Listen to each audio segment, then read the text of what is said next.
Welcome back to The Issue Is. Time for our panel. Leeann Tweeden, a morning news anchor for KABC Radio. Dick Helton is a morning news anchor for KNX Radio. And Caroline Heldman is a political science professor at Occidental College, but after this, she's probably going to be a morning news anchor. Should be great. It's a radio station. Good to have you guys here. Thank you. All right, let's talk about the governor's race first. We just had on Antonio Villaraigosa and John Chung. Any thoughts on what they had to say, or any thoughts on where the state of the race is right now? Maybe Dick. Well, I was interested to hear Antonio say that John Cox will never be governor of California because math doesn't add up.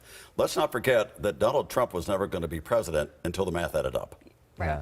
Yeah, but Donald Trump has a 70% negative rating in the state of California. I think it's a much harder battle than it would be with an electoral college in a 50-state fight. I don't see a Republican being viable in this state probably for many decades, but I think it's interesting that it would be better for democracy if we had Cox and Newsom in the runoff, but if we had Villaraigosa and Newsom, then it would bring more Democrats to the poll because it would be a really interesting race, and it would help in the House races that, you know, the 7 seats that Hillary Clinton won that are held by Republicans that the Democratic Party is trying to flip.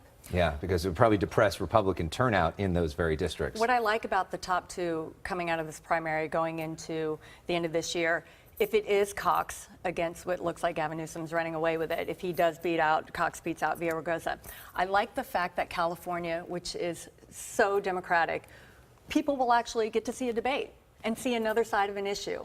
And, you know, on the radio, we hear that a lot. It's like the Republicans, it's almost 2-to-1 in registered voters, Democrats to Republicans. Actually, the Republicans now are the third party against independents, like as far as registration in California. So I just like the fact that we're going to hear a different side in a state that usually don't hear that. Although I'd be curious to see how many debates Gavin Newsom would actually agree to in that situation. He doesn't like to show up until the big one. Here's the thing about Cox, though. If he does get on the ticket, if he manages to make it to the top 2, watch the Republican money flow into California, because one of the reasons Donald Trump is backing Cox is because he wants to get the voters to come out in the general election to vote for those congressional candidates. Yeah. That's the whole point of this. And I think that they will come out. That's the thing. Republicans typically do come out in primaries in bigger numbers. And in California, if Cox does make it and makes it to that runoff, I think the Republicans are, I mean, the numbers are, you know, but if Democrats don't turn out and the Republicans do, you never know. Plus the gas tax also repealed on the ballot, which is also going to drive out Republicans. All right, let's talk about the other big issue of the week, and that's Roseanne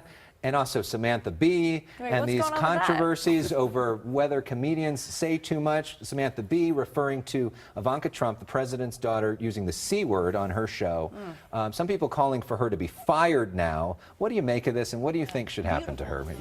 Well, so I'm one of these rare people on the left who thinks that gender slurs are as bad as racial slurs, and I think they are both horrible, despicable, deplorable, right? So when Roseanne made the comments that she did, comparing Valerie Jarrett to an ape, which is, you know, overtly racist and dehumanizing and animalizing, condemned it. And then when Samantha Bee came out and used an overt, perhaps the worst gender slur you can use, I also condemned that. I think what is interesting, though, is that Donald Trump only condemned one and not the other. He should have been perhaps condemning both, or better yet, neither, because he shouldn't be involved in making comments about who's hired or fired in the media. It seems to me that what happens here is that the person that takes the biggest hit is the one that has the biggest spotlight on them when the morning shows start on the East Coast, because that starts the conversation, and then it just makes its way all to us. Yeah. And sometimes, like with Samantha Bee, if she was funny, maybe it would have been funnier. But like sometimes I think it's I think a lot of times comedians nowadays, because politics is so polarizing, if it's your guy or you don't like this guy and you like that guy, they're so mean about it that it's not even funny. Where's the humor? I feel like SNL's gone that way too. They're not even being funny anymore. What do you think about Roseanne pushing the envelope in terms of network TV? Network TV, a lot of thought of as pretty bland. Roseanne brought issues back into the fold, supposed to be a representation for Trump voters. She did it the first time around too. And now, because she was sort of being provocative, ends up losing her job. Where do you see that in terms of where network TV is, and also the divide in America in terms of people coming together? Well, let's just say this, right? She got hired to come back and do Roseanne because I think ABC went out and looked and said, you know, maybe she's touching on the middle America. We haven't had a #1 show in like 20 years or whatever it was been. She got 18 million people watching her show in the beginning, live viewers. That's unheard of in this day and age for network television. So they know she was touching some sort of pulse somewhere across the country. there are millions of people who voted for Trump, whether you like him or not. People tuned in, and a lot of people from the left tuned in too. Yeah. So they had sort of magic. I think they knew it was very volatile, and then, obviously And she probably a blew lot of herself people up. that are upset that she's off the air. Possibly, although, money talks, right? So at the end of the day, this is all about what was going to It's sell. like Samantha Bee. She's already lost sponsors. Mm-hmm. People have taken their money back from her show. So with Roseanne, I do actually think it's actually continuous. It's not that that her comments were an aberration. I think that sort of level of racism is actually what is appealing about her, the appeal to middle America. Trump voters, we know now from 7 different studies, had higher levels of racial resentment. So Roseanne believing in Pizzagate and being a Trump supporter and supporting somebody who makes racist comments, I see that actually as being part of her marketing strategy. All right, we're going to have to leave it there for now, but up next, our panel with some final predictions for Election Day. Stay with us.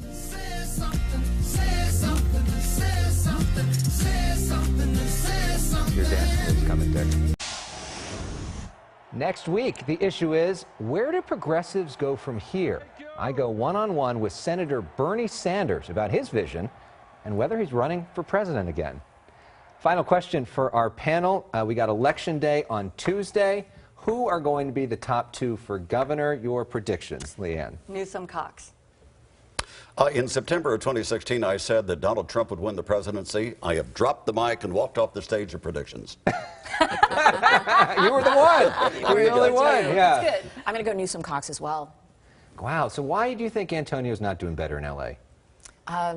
I think that he had a run, but his popularity declined really rapidly. I think because of his family values, some of the activities that he engaged in that voters were not very happy about when he left office. Well, Gavin's got those things in his does. closet too. But All right. Well, thank you, guys. Conversation continues online. You can stream bonus issues right now on my Facebook and YouTube page /Elex Michaelson. We're talking about big congressional races and Kim Kardashian, President Trump. Got a lot to talk about.